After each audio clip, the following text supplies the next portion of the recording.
তো মুসা আলাইহিস সালাম বললেন, আল্লাহ আয়াগলিবুকান নাউমু, আল্লাহ আপনার কি ঘুমে ধরে না? আল্লাহ বললেন কোনো কথা বলা যাবে না, দুইটা গ্লাসের ভেতরে পানি নাও আর পানি ভর্তি গ্লাস নিয়ে তুর পাহাড়ের উপরে দাঁড়াও। সাইয়েদনা মুসা আলাইহিস সালাম দাঁড়ালেন। আল্লাহরে আবার জিজ্ঞেস করলেন, আল্লাহ আমি জিজ্ঞেস করলাম কি আর আপনি করতে বললেন কি? আল্লাহ বললেন কথা বলো না, যা বলেছি তাই করো। আল্লাহর সাথে বেশি কথা চলে না, তিনি সব রাজার বড় রাজা, মহারাজা। চিল্লা এখন ঠিক কিনা? তো মুসা আলাইহিস সালাম কিছু বলতে পারে না, পানি নিয়ে দাঁড়িয়ে রইলেন। মুসা আলাইহিস সালামকে আল্লাহ বললেন তুমি দাঁড়িয়ে থাকো, আর ঘুম রে বললেন ঘুম তুই মুসারে ধর।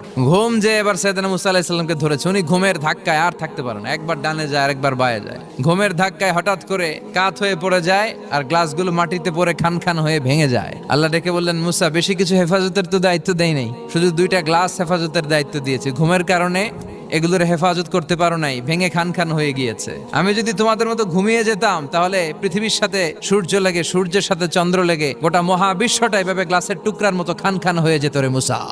এজন্য লা তাখুযুহু